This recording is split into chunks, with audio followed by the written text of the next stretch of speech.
To our top story tonight, the anticipated swearing-in ceremony of Deputy President-designate Kithure Kindiki did not take place Saturday following an injunction obtained by the former Deputy President Rigathi Gachagua.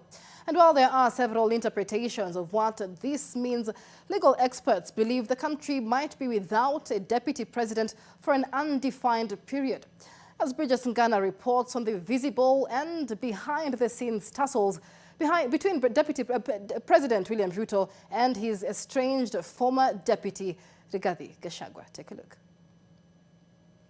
In the morning, more than 100 employees in the office of the Deputy President had been sent on compulsory leave, read a communique from Patrick Mwangi, the Principal Administrative Secretary in the office of the Deputy President, citing the ongoing constitutional processes affecting the impeached Deputy President Rigathi Gachagua, whose succession has since been halted by the court.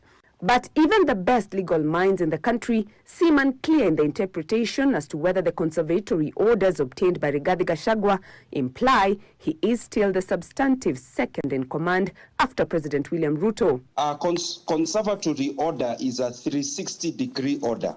It applies in time, stopping what has happened in the past, preventing something to go on in the future, and even impacting the present. The court's order simply means that the effect is that there shouldn't be a replacement of the office that has since fell vacant. However, Dr. Maxwell Miyawa, a constitutional lecturer at Egerton University, says the country as of now has no deputy president. The president was in the rightful process of replacement. The replacement process has been stopped, or what we call has been injuncted by the court.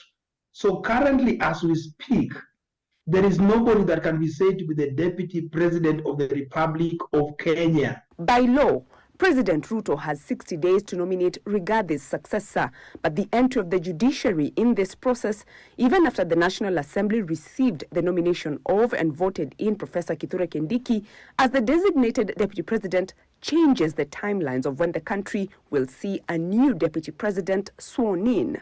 The courts have now asserted that they have a right to review the proceedings that took place in the National Assembly and the Senate. Cases of this nature are hardly heard in under 6 months. You can be sure that this case will take more than 6 months, I can tell you for certain. According to these lawyers, the Senate missed a mark when members voted to impeach Rigathi in absentia. The Senate, they were taking a political decision. If they knew, they could have taken a constitutionally sound decision, which they did not take. And in that way, they breached or they infringed on the right of Rigathi Gachagua to be heard. But Miwaya feels the former Deputy President could have sabotaged himself. As a Deputy President, being a principal assistant to the President, if you really want to open a war path or a war front with the government, please always rely on lieutenants. You can always have people who speak for and on your own behalf. That one need to cultivate and inculcate critical alliances. This is perhaps the reason why even Rigathi Gachagua was voted out by his own member of parliament, by his own senator. Since the Kenya Kwanza government came into office, this year's Mashujaa Day celebrations will be different in that there will be a visible lacuna with the absence of former Deputy President Rigathi Gachagua at the event. Ideally, he is the one who is expected to welcome the president at such national functions. But this time on Sunday, the eyes will be locked at Kwale County to see who will take up that role. Bridget Ngana, NTV, Nakuru.